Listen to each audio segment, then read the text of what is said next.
E aí, já parou para pensar que as palavras que a gente usa todo dia são, na verdade, pequenas construções? Pois é, cada uma delas é como se fosse um quebra-cabeça, montado com pecinhas de significado. Hoje, a gente vai dar uma de arquiteto da língua para descobrir como essas peças se encaixam e criam tudo que a gente fala e escreve. A grande pergunta é essa, né? Como é que as palavras nascem, como elas são construídas? Pode até parecer uma coisa simples, mas por trás de cada uma existe um sistema, uma lógica que a gente nem percebe. É como se o nosso cérebro resolvesse um mini quebra-cabeça toda vez que a gente monta uma frase. Para entender isso, vamos desmontar uma palavra. Pega aí, infelizmente. A gente consegue quebrar ela em 3 partes, olha só. Primeiro tem o in, que é a negação, o não. Depois vem feliz, que é a ideia central, o coração da palavra. E por último, o mente, que transforma tudo num jeito, num modo de fazer alguma coisa. São tipo blocos de Lego, sabe? Cada peça tem sua função e quando a gente junta, elas constroem um significado novinho em folha. E para a gente entender essa engenharia toda, nosso roteiro vai ser o seguinte. Primeiro, vamos achar as peças mínimas. Depois, o bloco central de tudo, que a gente chama de radical. Aí vamos ver como outras peças, os afixos, se encaixam nele. E o mais legal de tudo, vamos descobrir as 2 grandes estratégias que a língua usa para montar as palavras e como isso permite que a gente crie termos completamente novos. Bora começar então pela base de tudo, as peças mínimas. Antes de construir qualquer prédio, a gente precisa conhecer os tijolos, certo? Então, quais seriam os átomos do nosso idioma?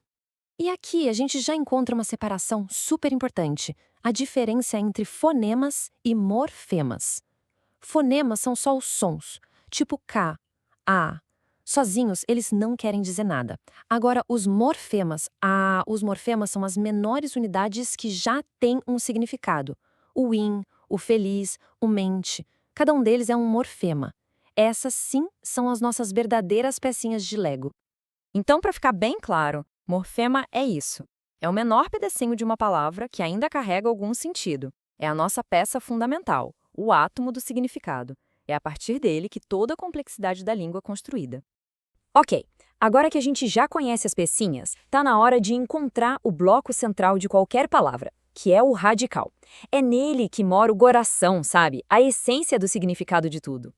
Pode pensar no radical como aquele morfema que carrega a ideia principal, o significado que não muda nunca.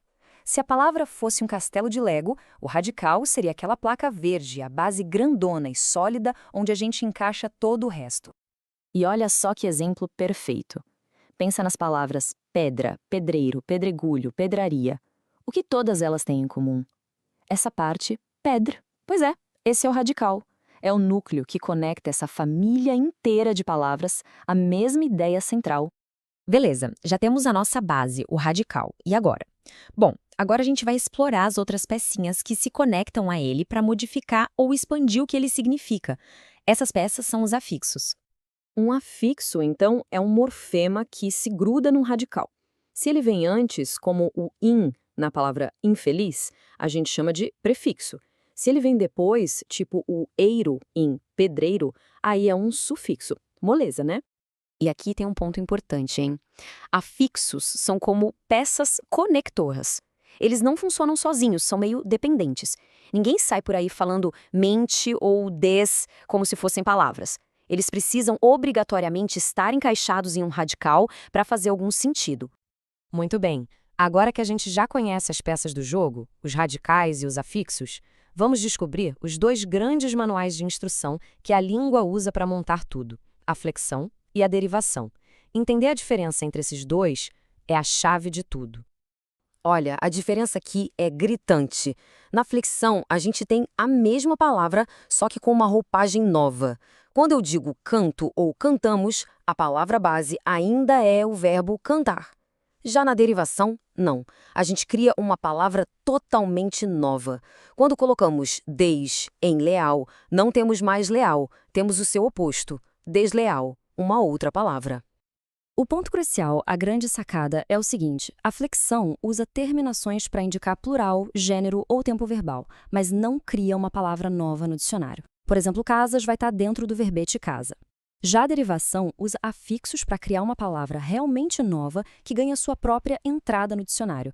Lealdade não é só uma variação de leal, é um outro conceito.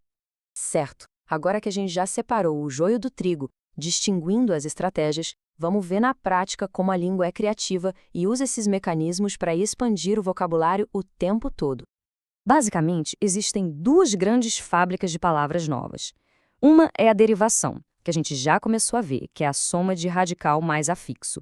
A outra é a composição, que é quando a gente une dois ou mais radicais. Dentro da derivação, a gente tem três caminhos principais. A prefixal, quando a gente coloca uma pecinha antes, como em desleal. A sufixal, quando a pecinha vem depois, como em lealdade. E tem a parasintética, que é bem legal.